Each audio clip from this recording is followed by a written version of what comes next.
गांव की पगडंडियां विकास की बाट जो रही हैं। खेत खलिहान अब भी विकास की बयार से अछूते हैं। ग्रामीण परिवेश ने अभी भी विकास का लबादा नहीं ओढ़ा है। लिहाजा हम लाए हैं आपके बीच हमारी खास पेशकश छोटी सरकार, जिसके माध्यम से हम लगातार आपको हरियाणा के गांव की हर हलचल दिखाते हैं। ऐसे में इस बार हम पहुंचे हैं मेवात के कुछ गांव में। मेवात अरावली पहाड़ियों के बीच हरियाणा का वो इलाका जो हाईटेक सिटी गुड़गांव और औद्योगिक शहर फरीदाबाद से निकला, लेकिन शहरों की तरह मेवात का विकास काफी पीछे है। मेवात की एक बड़ी आबादी मुस्लिम है, लेकिन औद्योगिक क्षेत्र होने के बावजूद इस जिले में बेरोजगारी, पिछड़ी शिक्षा व्यवस्था, बिजली पानी की अहम समस्या है। विकास से जुड़े इन मुद्दों की सच्चाई जानने के लिए हरियाणा न्यूज सबसे पहले मेवात के भादस गांव पहुंचा। गांव में विकास की खोज करने के लिए हम पहुंचे हैं मेवात के भादस गांव, और चलिए जानते हैं कि इस गांव में अब क्या क्या समस्या है और विकास कार्य किस प्रगति पर चल रहे हैं। भादस गांव की सरपंच खुद एक महिला है। ऐसे में सरपंच अंजू बाला के लिए भी महिलाओं से जुड़ी समस्या सबसे अहम है। हरियाणा में मेवात को काफी पिछड़े इलाकों में जाना जाता है। ऐसे में हम मेवात के भादसा गांव पहुंचे हैं और यहाँ पर जानते हैं इस गांव की क्या क्या समस्या है। सबसे पहले गांव की जो सरपंच है अंजू बाला, उनसे जानते हैं कि इस गांव में विकास कब तक हो सकता है और इस गांव की क्या क्या समस्या है। मेरे गांव में सबसे विकट समस्या पानी की है जी। पानी स्वच्छ नहीं है और स्वच्छ नहीं होगा तो बीमारी भी फैलेगी। और मेरे गांव में रास्ते भी ऊबड़ खाबड़ है। बरसात के मौसम में पानी अगर स्वच्छ नहीं है तो पानी का कैसे आपके घर तक आता है पानी? ये है जी, मैं चाहती हूँ मेरे गांव में घर घर वाटर सप्लाई की पानी पहुँचे, रेनीवेल वाला। और मैंने इसके लिए उच्च अधिकारियों से भी बहुत वो करी है, भाई इतना तो कर ही दिया कि जो चैम्बर बने हुए हैं उनमें से पानी पहुँचाया है। पहले बहुत ज़्यादा दिक्कत थी, थोड़ी कम हुई है, लेकिन मैं चाहती हूँ कि बहुत ज़्यादा दिक्कत ख़त्म हो जाए सारी। गांव की जो महिलाएं हैं उनको कितना दूर जाना पड़ता है पानी लाने के लिए? बहुत दूर जाना पड़ता है जी। खेड़े से ऊपर की ऊंचाई से नीचे पे चाहे औरत किसी भी हालत में उसको ये सारा कुछ करना पड़ता है। तो ज़्यादा से ज़्यादा टाइम जो उनका पानी लाने में ही वेस्ट हो जाता है। और क्या समस्या? और वो है जी स्वास्थ्य के ऊपर। पीएचसी पे यहाँ कोई डिलीवरी हट भी नहीं है पीएचसी पे। तो कितना कोई स्वास्थ्य केंद्र है आपके गाँव में? क्या सब सेंटर है? अच्छा, एक स्वास्थ्य केंद्र कितने हैं? एक स्वास्थ्य केंद्र है, उसमें एएनएम है। अच्छा, 2 एएनएम। अच्छा, तो टाइम पर आते हैं वो लोग? टाइम पे आती हैं। और स्कूल का स्टाफ है, शिक्षा है। मैं चाहती हूँ मेरे गांव को ज़्यादा से ज़्यादा शिक्षा का बढ़ावा मिले लड़कियों को। कितने स्कूल कितने हैं आपके गांव में? मेरे गांव में 3 स्कूल हैं, 2 तो प्राइमरी है, एक लड़कियों का एक उसका। तो फिर मैंने प्रोग्रेस करी कि भाई एक से जहाँ एक घर से 2 बच्चे जाते हैं तो मैं उनको ये चाहती हूँ दोनों बहन भाई एक साथ चले जाएँ, क्योंकि माँ बाप को इधर उधर जाने में दिक्कत ना हो। तो ये मैंने बॉयज स्कूल में गर्लों का भी वो करा है। गांव की जो आबादी है कितनी है कुल आबादी? कुल आबादी इसमें 10,000 के लगभग है जी। तो क्या कहते हैं उच्च अधिकारी, अगर आप विकास की चीज़ें लेकर जाते हैं, क्यों रुकावट कहाँ पर है? रुकावट तो कुछ नहीं जी, बस थोड़ा सा दिक्कत आ रही है अभी। मैं चाहती हूँ कि वे करें अपने। आपको लगभग 6 महीने से ऊपर का समय हो गया आपको सरपंच बने हुए, तो इस दौरान कितनी ग्रांट आपको सरकार की ओर से मिली है जहाँ पे आपने विकास कार्य करवाए? विकास कार्य में जी थोड़ा ग्रांट मिला है, अभी वो निकल भी नहीं पाया बरसात के मौसम से, कुछ इधर उधर से। तो एक रास्ता है जो वो हमने बनवाया और कंप्यूटर शिक्षा चालू करी पानी वानी की। तो अभी तो सर यही कर रहे हैं।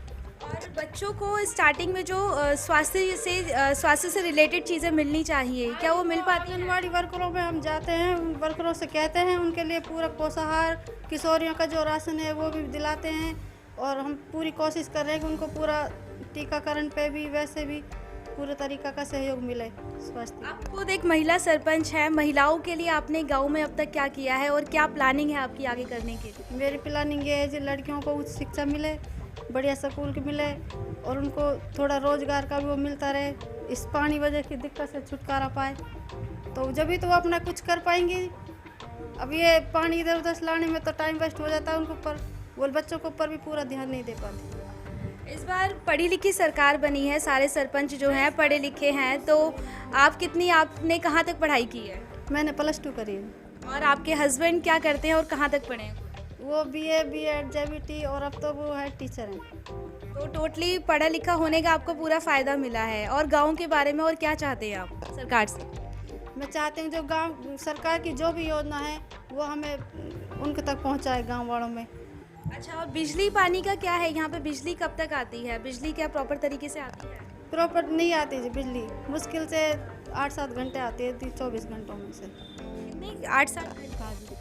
तो रात में दिन में इतनी गर्मी होती है, बिल्कुल नहीं आती, कोई दिखाई नहीं देती। तो सरकार ने बेशक जगमग योजना बनाई है, लेकिन जो गांव है वहां तक अभी बिजली नहीं पहुंच पा रही है। और लोगों की जो समस्या है जैसी की वैसी ही बनी हुई है, अभी तक कोई सुधार नहीं हो पाया है। गांव की महिलाओं को पानी के लिए कोसों दूर पहाड़ियों पर जाना पड़ता है, जिससे हादसा होने का डर तो होता ही है, साथ ही समय भी काफी बर्बाद होता है। हमारे साथ गांव की कुछ महिलाएं भी हैं, जानते हैं उनकी क्या क्या समस्या है। क्या समस्या आपकी? हमारे गांव में ज़्यादा समस्या पानी की है, पानी नहीं है, बिजली नहीं है, समस्या ही है। आप बताइए क्या और क्या दिक्कतें सामने देखनी पड़ती हैं आपको? यही पानी की, लाइट की घनी परेशानी, और तो ना इतनी। पानी से भरे इन तालाबों को देखकर शायद आपको भादस गांव में पानी की कमी ना लगे, लेकिन असल में ये बरसाती पानी बस कुछ दिनों के लिए ही है। इस गांव की ज़मीनी हकीकत इस गांव के लोगों से जानते हैं कि आखिरकार इस गांव में धरातल पे क्या क्या समस्या है। जनाब, समस्या मैंने तो पानी की है यहाँ, और पानी की इतनी मोटी समस्या है कि आज टैंक के बने हमारे 2 साल हो गए कंप्लीट, बिल्कुल मतलब है 2 साल तक लाइन ना बिछी। इतनी बुरी हालत है गांव की कि खेड़ा पे तो कम से कम जो है ना 200 घर की बस्ती है, और जिसके लिए पानी है ही नहीं। वो बिल्कुल खारी पानी जाता है तो उनके पास, और पूरा गांव का बुरा हाल है पानी को। गांव में क्या बिजली आती है समय पर? बिजली टाइम पे ना है। कितने घंटे बिजली आती है गांव में? 1.5 घंटा आ गए। शिक्षा व्यवस्था का क्या हाल है यहाँ पे? स्कूल जाते हैं आप? स्कूल जाते हैं जी। कौन सी क्लास में पढ़ते हैं? ITI कर रहे हैं जी। अच्छा, तो आपके बाकी की जो बच्चे हैं आपके साथ के, वो क्या करते हैं? पढ़ाई कर रहे हैं जी। अब फिलहाल नहीं डोल रहे हैं जी, कुत्ता उत्ता मारते वैसे ही डोल रहे हैं यहाँ पर। यानी कि पढ़ाई करने के बाद रोजगार नहीं मिल पा रहा है। हाँ, पूरा नहीं मिल रहा है जी। आप बताइए गांव में और क्या समस्या है? चिकित्सक की बहुत कम सुविधा है। यहाँ ना कोई हॉस्पिटल, अगर हॉस्पिटल है उसके सामने बहुत काफ़ी कचरा कुचरा है और खोके जमे हुए हैं। यही प्रार्थना है कि यहाँ खोके हटा दिए जाएँ, यहाँ और भी जो दारू का अड्डा बना हुआ है। यानी कि समस्या काफ़ी सारी है इस गांव में, सुविधाएं प्रॉपर तरीके से नहीं मिल पा रही है, जिसकी वजह से जो मेन समस्या है रोजगार युवाओं को नहीं मिल पा रहा है, पढ़ने लिखने के बावजूद सुविधा नहीं मिल पा रही है। प्रदेश के दूसरे गांव की तरह भादस गांव की भी अपनी तकलीफें और अपने दर्द हैं। इस गांव को देखकर लगता है कि हम आजादी के 70 साल पहले वाले भारत में हैं।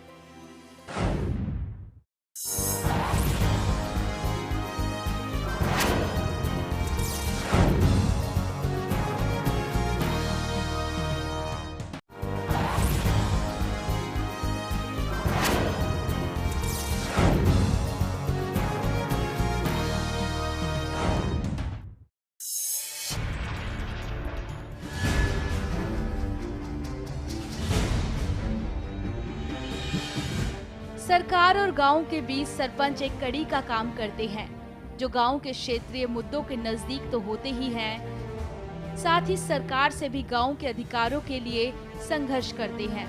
लेकिन गांव के विकास के लिए सरकार से ग्रांट लेना इतना भी आसान नहीं होता जितना दिखता है। गांव में विकास की खोज करते हुए अब हम पहुंचे हैं मेवात के फिरोजपुर नमक गांव में, और यहां के सरपंच हनीफ से जानते हैं कि इस गांव में क्या क्या समस्या है। मैम, समस्याएं यहाँ पे अनेक हैं। जैसे सबसे पहले बिजली की है, स्वास्थ्य की है, पशु हॉस्पिटल की है। कितने घंटे बिजली आती है? बिजली ज़्यादा से ज़्यादा यहाँ पे 7-8 घंटे बिजली आती है। और यहाँ आपकी कुल आबादी कितनी है गाँव? कुल आबादी अप्रोक्सीमेट 11,500 और 12,000 के बीच में है। 2011 की जनगणना में 7,500 थी और अब कम से कम 11-12 हज़ार हो रही है। कितने स्वास्थ्य केंद्र हैं गाँव में? स्वास्थ्य केंद्र सिर्फ एक है, उनमें कोई मतलब एएनएम या जीएनएम कोई मतलब डॉक्टर नहीं होता।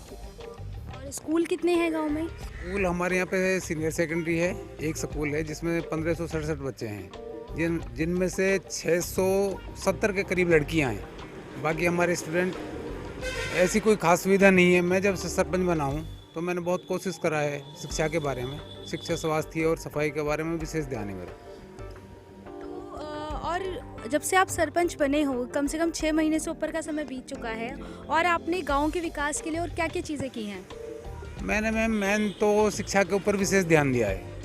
शिक्षा के ऊपर मैंने कैनन कंपनी से कांटेक्ट किया, उन्होंने हार्वेस्टिंग सिस्टम, सौर ऊर्जा सिस्टम, ये मैंने स्कूल में अभी तक लगवाया है। एक मैंने कंप्यूटर लैब लगवाया कैनन से। बच्चों के खेल के उसमें मैदान में मैंने वेट लिफ्टिंग SRF से लगवाया है और बाकी छोटे मोटे काम मैंने किए हैं। आपके गांव से कोई खिलाड़ी है क्या? खिलाड़ी अभी कोई नेशनल लेवल या स्टेट लेवल का कोई ऐसा नहीं है। तो अभी तक देखा है कि हरियाणा से साक्षी मलिक नाम की जो लड़की निकली है, ऐसे में जो दूसरे जो युवा हैं गांव के, उनके लिए कोई स्टेडियम की व्यवस्था की गई है क्या? नहीं, यहाँ पे असल में गांव में हमारे में कोई पंचायत की ज़मीन नहीं है, तो ज़मीन की ना होने की वजह से यहाँ पे कोई स्टेडियम नहीं है। रेस ट्रैक का मेरा विचार है कि मैं रेस ट्रैक बनवाऊँ अपने स्कूल में। बाकी मैंने आर्चरी और खो खो और कबड्डी के लिए एफिलिएशन के लिए कागज़ लगाए हुए हैं। तो और खेल, जो दूसरे तरह के खेल हैं, उसके लिए जो उच्च अधिकारी होते हैं उनसे बातचीत की है आपने? मेरी हमेशा मतलब कुछ इससे ऑडियो वगैरह से BO वगैरह से मैं मिलता रहता हूँ। अभी मैंने स्टेट अखाड़ा करवाया था यहाँ पे सरपंच बनने के 1 महीने बाद में, तो पूरे हरियाणा में मेरे गांव की मतलब शोहरत हुई थी। उसी बेस पे मैंने आर्चरी और खो खो कबड्डी के लिए एफिलिएशन लगाई है और शायद मुझे मिल भी जाएगी। इस बार जो सरकार बनी है, छोटी सरकार, पढ़े लिखों की सरकार बनी है, आपकी एजुकेशन क्या है? मैं नॉर्मली ग्रेजुएट हूँ मैम। 93 में मैंने ग्रेजुएशन की थी। उसके बाद में मैंने जॉब किया है 13 ईयर हमदर्द लैब में as a SR sales representative और SO। पूरा हरियाणा मैंने घूम के देखा है। बाकी मेवात हमारे और हरियाणा से काफ़ी पीछे है शिक्षा के क्षेत्र। बनने के लिए आपने अपनी जॉब छोड़ दी? नहीं, सरपंच बनने के लिए नहीं। मैंने जुलाई 2007 में रिजाइन किया था। मेरा बिजनेस माइंड जब मैं बिजनेस में चला गया तो मेरा काम ये था कि भाई मैं कुछ ऊंचा उठूं। तो जो जी समाज सेवा मेरा मेन मकसद था। बाकी मैंने दूसरे बिजनेस भी किए हैं, प्रॉपर्टी का भी किया है, दुकानदारी का भी किया है। नौकरी तो मैंने की थी, तो लोगों के साथ में जुड़ा हुआ हूँ। फिरोजपुर नमक के लिए नहीं, पूरी मेवात के लिए जुड़ा पड़ा हूँ मैं। तो हर गांव में जैसी भी कोई समस्या होती है वहाँ भी मैं जाता हूँ, अगर कोई मुझसे सोल्यूशन हो जाता है तो। अभी तक देखा गया मेवात में जो मुख्य समस्या है वो बेरोजगारी की है, लोगों को रोजगार नहीं मिल पाता है, तो उसके लिए कुछ कदम उठाए आपने? नहीं मैम, मैं तो क्या कदम उठाऊंगा। बाकी सर हमारे यहाँ पे तो ट्रक ड्राइविंग, उसका लाइसेंस बंद। जो पहले ट्रक ड्राइविंग करते थे लड़के, तो उनके लाइसेंस बंद है हरियाणा में। लाइसेंस नहीं है, बेरोजगारी है। पहाड़ बंद है हमारे यहाँ पे, पहाड़ का थोड़ा बहुत मजदूरी का काम था वो बंद है। तो बेरोजगारी तो बढ़ी रही है यहाँ पे। शिक्षा का अभाव नहीं है। पहले दूसरे जो हमारे डिस्ट्रिक्ट के बहुत आगे हैं शिक्षा में, हम बहुत पिछड़े हुए हैं। आज 40 साल पीछे हैं हम शिक्षा में। तो हमारी कोशिश है कि हम आगे मतलब शिक्षा में आएँ और कंपटीशन बेस पे हम अपना जॉब ढूंढें। गुड़गांव से महज, जो गुड़गांव हाईटेक शहर माना जाता है, उससे महज कुछ किलोमीटर की दूरी पर ही मेवात है, लेकिन मेवात में जो समस्या है वो काफ़ी ज़्यादा है। कुछ और भी लोग हैं गांव के, उनसे जानते हैं कि गांव में क्या क्या विकास के मुद्दे हैं और क्या क्या समस्याएं हैं। हमारे गांव में रास्ता सही ना है, पहली बात। बहुत इतने गड्ढे हैं और उनको कराया जाए, नाली बनाई जाए। पानी निकाल नहीं है गाँव के अंदर से। आपके गाँव की जो लड़कियाँ हैं वो कहाँ तक पढ़ती हैं? हमारे गांव की लड़कियां अब तो सीनियर सेकेंडरी स्कूल हो गया है। पहले तो 8वीं तक था, फिर 10वीं हो गया, अब सीनियर सेकेंडरी स्कूल है। मेवात जो ज़िला है उसमें कई सारी समस्या हैं इस गांव में, फिरोजपुर नमक गांव में, और अब सरकार से यही गुहार लगाई जा रही है कि जो जनता की उम्मीदें हैं जल्द से जल्द पूरी हो सके। फिरोजपुर नमक गांव के नाम के साथ जुड़ा है इस गांव का इतिहास। कहते हैं इस गांव के 75% पानी में नमक है। इस गांव में नमक बनता था, जिसकी वजह से जमीन बंजर हो चुकी है और किसान आत्महत्या पर उतारू है। ये पानी का टैंक बना हुआ है जी पीने के लिए। इसमें कम से कम 8 साल से एक बूंद पानी नहीं आया है, जो वाटर सप्लाई जिसको हम कहते हैं। एक हमारी जो ये धरती है, यहाँ बिल्कुल पानी नहीं है। ये फिरोजपुर नमक गांव है, इसमें नमक की मात्रा है ज़्यादा पानी के अंदर। ये हमें यहाँ से अगर गेट लगवा का जो गांव है फिरोजपुर नमक, इसीलिए इसका नमक नाम रखा गया है क्योंकि इस गांव में नमक बनता था। क्या है इसका मतलब, क्या कहानी है इसकी? ये कहानी है जी, जो ये पुलिस लाइन हमारी बनी हुई है इधर धरती पर, इधर साइड है, इनमें हमारे कुएं थे। बिल्कुल ही इनमें इतना पानी है कि जिसमें मतलब 75% बिल्कुल ही नमक की मात्रा रह जाती है, 25% पानी उससे चला जाता है। तो धरती में अगर उसको डाल देते हैं तो हमारे पैदा नहीं होती है।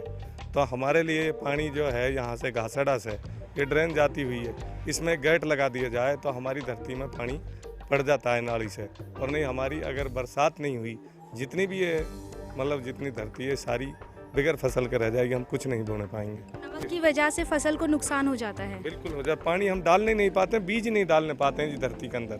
अगर कोई बरसात ऊपर लवाड़ा कर देता तो हम बीज डाल सकते हैं अपनी धरती के अंदर। इसके लिए सरकार को कितने सालों पहले बताया था आपने? बहुत, जब भी कोई आता है उसी से मांग करते हैं। गांव के किसानों को SYL का मुद्दा जल्द से जल्द सुलझने का इंतजार है। इंदिरा गांधी कैनाल हम सुनते आ रहे हैं, बंसीलाल की सरकार रही उस टाइम से सुन रहे हैं, चौटाला की सरकार रही तब भी सुनते आए हैं, और कांग्रेस हुड्डा साहब ने 10 साल किया तब भी सुन रहे हैं। बीजेपी की सरकार है और कहते हैं पंजाब से हमारे यहाँ पानी आना था, आज तक तो हमने देखा नहीं है कि भाई आ जाएगा। SYL का जो मामला है कोर्ट में हमेशा लटका रहता है। इसी बेस पे राजनीतिक पार्टी मतलब रोटी सेक के भाई हम लाएंगे पानी, हम लाएंगे, और वोट बटोर लेते हैं और लोग उसी हिसाब से नुमाइंदे जिता देते हैं, जो झूठे वादे करके चला जाता है, जो आज तक दोबारा नहीं आया। किसानों को तो बड़ी दिक्कत होती होगी। किसानों को धरती में मैम पानी नहीं है यहाँ पे, और पानी की सबसे बड़ी समस्या है हमारे बरसाती पानी के ऊपर मतलब सारी कृषि निर्धारित है। जब फसल नहीं होती तो किसानों के लिए दिक्कतें आती हैं। अभी तक हरियाणा में काफ़ी जो किसान है सुसाइड के मामले आ चुके हैं, कुछ ऐसा आपके भी गांव में हुआ है क्या? नहीं, ऐसा हमारे गांव में तो बहुत सारे, हमारे गांव में नहीं, मेवात में काफ़ी सारा हुआ है। हमारे गांव में ईसब नाम का एक मनुष्य था, किसान था, सूखा पड़ गई, वो एक्सपायर हो गया, तो ऐसे सुसाइड किया था उसने। तो ऐसे बहुत से मामले हमारे में। घर वालों को कुछ मुआवजा वगैरह मिला? कुछ भी नहीं मिला, आज तक कुछ भी नहीं। तो विकास के दावे करती है सरकार, लेकिन उसके बावजूद जो किसान है गांव का, उसे अभी भी आत्महत्या की ओर बढ़ रहे हैं, क्योंकि फसल नहीं हो पाती है तो किसानों को भूखे पेट मरना पड़ता है। गांव की तरक्की के लिए ऐसा नहीं है कि सरकार की ओर से पैसा ना दिया जाए, बल्कि भ्रष्टाचार भी गांव की तरक्की में अहम रोड़ा है। पिछले विकास कार्य के लिए बहुत से पैसे आए जो हमारे सरपंच महोदय ने बिल्कुल ठीक ढंग से नहीं लगाए, जिसकी प्रति मैंने पीछे इसकी वोचर चेक करी। बिल नंबर 73 डेटेड 10/3/2014 में 1671 चक्कर घेरे और 1,79,933 रुपये प्राप्त किए। 1,79,933 रुपये प्राप्त किए। उसके बाद में वही बिल नंबर सेम कुछ दिन बाद में दोबारा लगाया जाता है, जिसकी डेट 30/10/2014 है, और ये रास्तों में मिट्टी डलवाने का है। 1239 चक्कर और 1,77,177 रुपये इसने रिसीव किए, जबकि इस सरासर मतलब गलत है। बिल पास हुआ, इस पे काम हुआ है क्या? इस पे कोई नाम मात्र का काम हुआ। स्कूल में मैंने देखा, स्कूल में मैंने कम से कम भी 1000 ट्रेली माटी गिरवा दी उसके बाद में, लेकिन फिर भी स्कूल ऐसा कैसा ही है, ना स्कूल में माटी गिरी है ना कहीं रस्तों में माटी गिरी है। कौन थे आपसे पहले सरपंच? ये मोहम्मदी सरपंच थी आपसे पहले, वाइफ ऑफ इसाक अहमद। और मैंने जब भी कोई कार्रवाई करने की कोशिश करी है, मैं कर भी रहा हूँ। पीछे कब्रिस्तान इन बिलों को लेकर कोई शिकायत नहीं की? मैंने अभी शिकायत नहीं की, क्योंकि मुझे 7 महीने हुए हैं, तो मुझे अपने ही काम से फुर्सत नहीं है। ये बिल मैंने अब निकाले हैं, इसकी कार्रवाई मैं करूँगा, और पिछली जो भी भ्रष्टाचार इसने किया है उसके खिलाफ मैं जाऊँगा, चाहे मुझे अदालत में जाना पड़े या प्रशासनिक तौर पे ADC साहब और हमारे DC साहब जिले के मुखिया होते हैं, उनसे मैं इसकी कंप्लेंट करूँगा। बहुत से प्रस्ताव ऐसे हैं, कब्रिस्तान की 4 दीवारी के लिए इन्होंने लगभग 12 लाख रुपए रिसीव किए हैं, जो मेरे पास ऑन रिकॉर्ड है। और प्रस्ताव के तहत इन्होंने प्रस्ताव किया है 4 दीवारी हमारे एक कब्रिस्तान की हुई है। चौटाला सरकार के बाद में हमारी कोई 4 दीवारी नहीं हुई, ये मैं दावे के साथ कह सकता हूँ। राशन डिपो आज की तारीख में वितरण सही हो रहा है। अब से पहले 3-3 महीने चीनी और दाल का तो नाम ही नहीं था, तेल तो कभी देखा ही नहीं लोगों ने। आज मैंने सुधार किया तो मतलब कुछ हद तक ठीक है। और एक कोटा उनके पास है, मिस्टर शरीफ अहमद के, उनके भतीजे हैं, तो उसके बारे में मेरी कार्रवाई चल रही है। सप्लाई उसकी फ़िलहाल रुकी हुई है, उसमें भी मतलब ये बहुत कोशिश करेंगे किसी तरह इसमें भी कुछ ना कुछ हमें मिल जाए। गांव में जो भी विकास कार्य हैं उसमें जो भ्रष्टाचार है वो अहम रोड़ा है विकास के पथ पर, क्योंकि अगर भ्रष्टाचार होता है तो गवर्नमेंट की साइड से तो पैसा आता है, लेकिन कहीं ना कहीं वो पूरी तरीके से जनता के विकास कार्य जो है उस वहाँ तक नहीं पहुँच पाता है। इस बार की छोटी सरकार में हमने आपको मेवात के फिरोजपुर नमक और भादस गांव की जमीनी हकीकत बताने की कोशिश की। अगले प्रोग्राम में हम आपको हरियाणा के दूसरे गांव में लेकर चलेंगे।